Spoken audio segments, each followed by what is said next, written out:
pues digo que estuvo cabrón ese pedo. ¿Cómo viste tú? No, pues sí, güey, pero no sé, bueno, siento que ya estaba en el Sí, yo lo estaba pensando lo mismo. Ajá, pues ya está medio desesperado. Nos vemos el lunes, güey.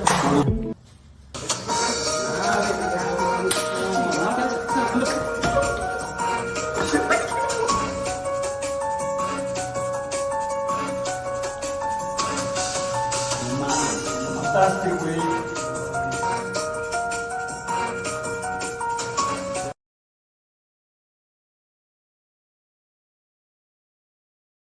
El testigo brinda la declaración conocida como testimonio. Víctor Franco afirma que ésta reproduce y da fe de un acto o un instrumento público. Por otro lado, Ettore Dossi argumenta que el testimonio se agota con la transmisión de conocimiento de un hecho adquirido por el testigo. El testigo, de acuerdo a Víctor Santo, se trata de una persona física que en carácter de tercero declara en juicio sobre hechos que han caído sobre sus sentidos y a cuya consecuencia no se encuentra vinculado. Dentro del fuero penal se le define como persona física que es llamada al proceso penal para que diga lo que sabe o conoce sobre el delito, las circunstancias en las que fue perpetuado y su autor. Los aspectos psicológicos en el testigo. En la psicología forense es de suma importancia los aspectos relativos a su personalidad, salud mental y o moralidad. La personalidad y edad del testigo.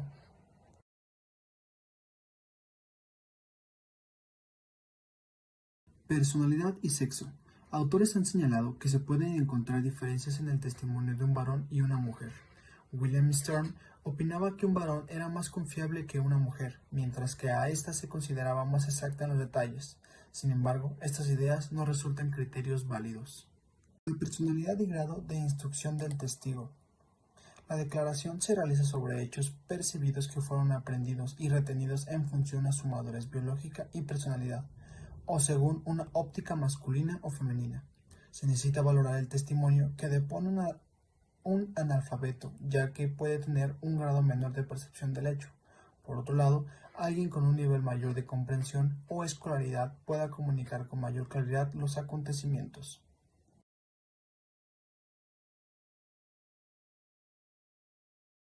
Los testigos farmacodependientes, personas bajo la dependencia de una droga o un fármaco, pueden presentar un testimonio con limitaciones en la calidad de su recuerdo.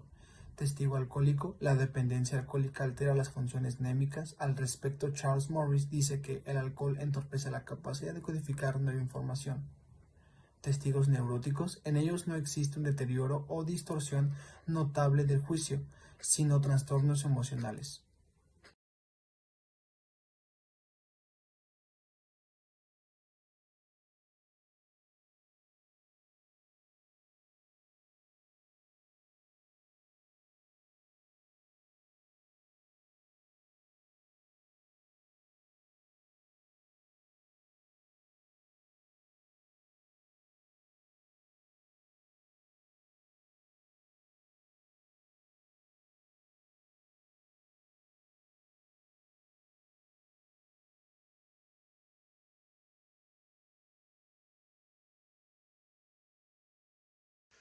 Los procesos sensoriales y perceptuales. Como bien dice la frase en esta diapositiva, el neuropsicólogo Al Luria nos dice que las sensaciones son la fuente principal de nuestro conocimiento. Estas viajan a través de conductos básicos que llegan al cerebro y así poder nosotros darles un sentido, darles una razón. En fin, si estos conductos de alguna forma pues no existieran o las sensaciones no nos llegaran a transmitir nada, habría una posibilidad de tener una vida inconsciente. Y nosotros podemos decir, no, pues los animales son inconscientes y otras cosas también que tienen vida también son inconscientes, pero realmente también nosotros en algún punto lo hemos llegado a hacer. Por lo tanto, a lo que me refiero es de que nosotros de alguna forma siempre tratamos de darle razón a algo. A lo de los animales se le puede llamar instinto. Y no digo que nosotros no lo tengamos, simplemente digo que nosotros podemos pensar más las cosas que pues otros seres con vida. Entonces, por lo tanto, lo que el doctor nos expresa, lo que nos comunica, es el simple y sencillo hecho de que las sensaciones es lo principal de lo que nosotros podemos partir. Ya de ahí en fuera, si no tenemos sensaciones, si no nos llega, no es que no se nos conecten los conductos a uno mismo, pero si de alguna forma no llegamos a tener esas sensaciones, es difícil que el conocimiento se haga en nosotros. Los procesos perceptuales, como su nombre lo dice, se basan en la percepción. Esta es la forma en crear patrones significativos de los que nosotros podamos darnos una idea de cómo entenderlos, de cómo darles razón, sentido. Nos podemos guiar desde una simple figura, desde un simple sonido, desde una simple imagen, silueta, o desde simplemente pues una sensación, un roce, un tacto. Eso es lo que se le llama a esto. También existe lo que es la motivación, lo que es la forma en la que se puede expresar, que puede ser de un conocimiento en el que nosotros podemos darle para que la otra persona tenga una percepción de lo que está sucediendo en realidad. Esto va de la mano con la perspectiva, porque ya depende de cada persona cómo lo puede interpretar, pero todos tenemos el proceso perceptual de las cosas en las que vivimos día a día y a lo largo pues de nuestra vida. Simplemente se trata en darle el conocimiento de la forma en la que nosotros podemos llegar a verlo, de darle el sentido, de crear ese patrón de la información en bruto. Alteraciones de la percepción. Como su nombre lo dice, las alteraciones de la percepción es lo que nos hace despegarnos de lo que en realidad es lo que nos están tratando de decir. Las alteraciones se pueden basar en la forma en la que nosotros podemos confundirnos, podemos solucionarnos e incluso podemos llegar a un punto de alucinar, que eso ya es algo de lo que pues se trata mucha gente. En fin, las alteraciones van desde lo más sencillo hasta lo más complicado, que podría ser las alucinaciones. Y estas alucinaciones se pueden basar en el tacto, en el sonido de que creemos que alguien nos habló, o en el tacto de que sentimos que alguien nos tocó, valga la redundancia, pero pues es algo que pues a final de cuentas nuestros ojos nos dicen, no, pues no hay nadie, pero nosotros creemos que sí. Es lo que va como la forma en la que te hacen sentir.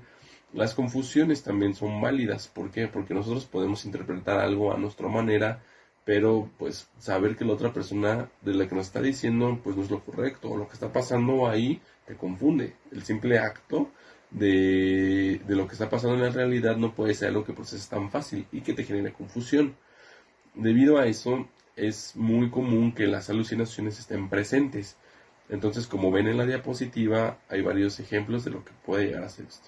Como dice Hilgard, la atención es el proceso de concentración ante ciertos estímulos, porque nos concentramos en los estímulos seleccionados, pero nos deseamos los que nos distraen. Entonces, pues hay como una pequeña contradicción en esto. Y por su otra parte, como dice Tiesman, la atención es selectiva, o sea, solo la percepción la usamos para las cosas selectivas. Entonces, solo a eso le dedicamos la atención. ¿Por qué? Porque no vamos a estar poniendo atención a todo, porque de alguna forma no todo va a ser de nuestro interés. Simplemente vamos a ser selectivos con los puntos que puedan traernos a favor a nosotros y de los que estemos interesados. Como bien dicen las frases de estos dos analistas, es fácil decidir a qué se le pone atención, y simplemente los estímulos que nos generan la atención, pues es lo que nos va a generar pues el interés en poderle dar seguimiento a lo que nos estamos interesando. Bueno, ahora les explicaré acerca de la estructura del campo interno como del campo externo, comenzando por el campo externo. Esta estructura está basada en los factores derivados de los estímulos que un sujeto puede llegar a percibir, determinando así la orientación, el volumen y la estabilidad de la atención. Tanto así que nosotros en la vida cotidiana, en el día a día, tenemos variedades de estímulos que no nos fijamos. Y es por eso que quisimos recalcar varios de estos, los cuales consideramos más importantes de acuerdo a sus condiciones, los cuales son mayor tamaño del estímulo, fuerza, movimiento del estímulo, repetición frecuente, novedad del estímulo, color llamativo y contraste del estímulo, entre otras. Ahora bien, en la estructura del campo interno es totalmente distinto, ya que este se guía por condiciones individuales para el proceso atencional, como pueden ser intereses, necesidades y estados emocionales.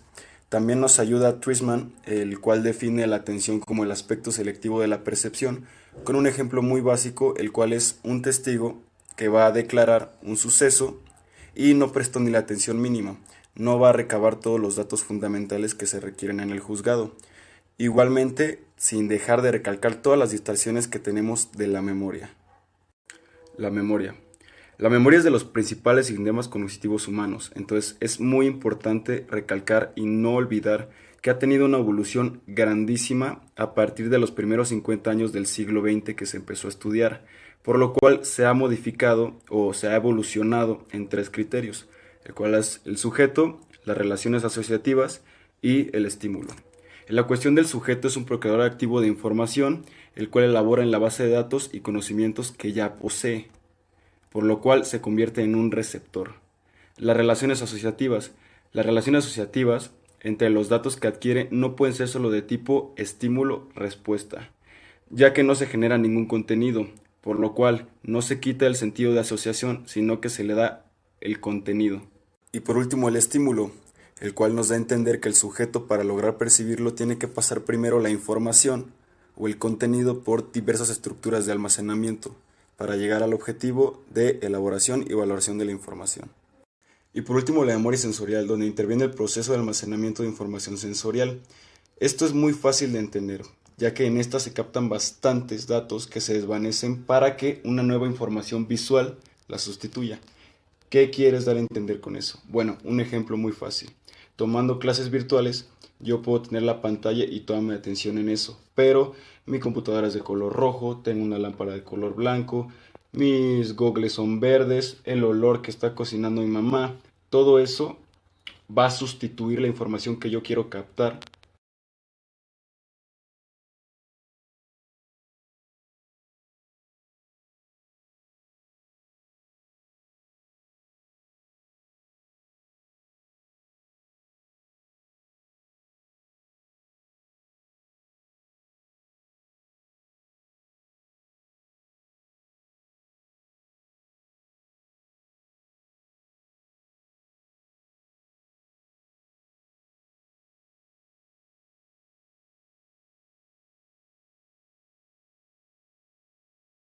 Hipernesia. En este apartado, la hipernesia se define como que es una condición mental en la cual el sujeto puede recordar con manera muy exacta una situación, un suceso que el sujeto vivió, puede recordar caras, gestos, palabras, el lugar donde se situaba, inclusive la hora, los nombres, palabras claves, cualquier tipo de cosa, el suceso la puede recordar en este estado mental.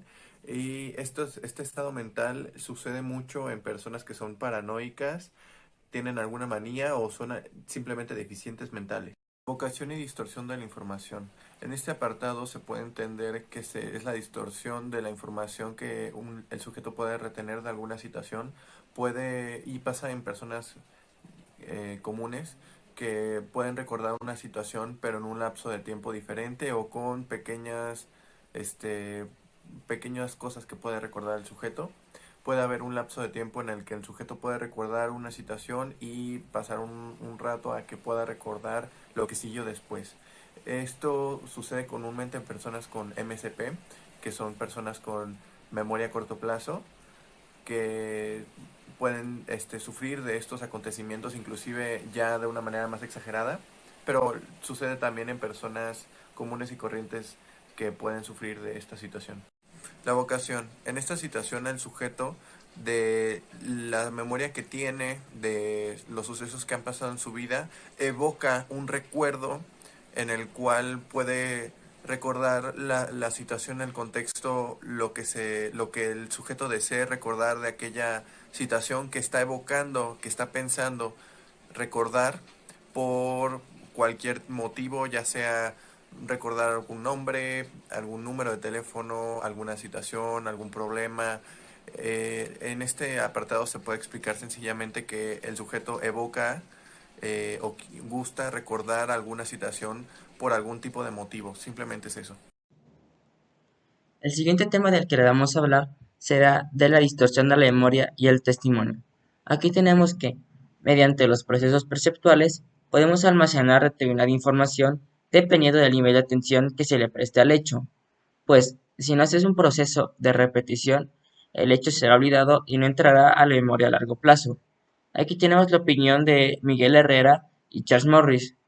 El primero nos dice que la fidelidad del testigo no es suficiente garantía ni es absoluta certeza, pues otros factores de orden subconsciente pueden variar las declaraciones testimoniales.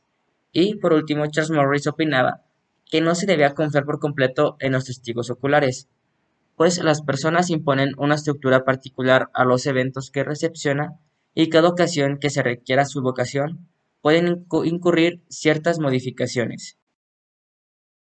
Ahora tenemos el interrogatorio judicial del testigo.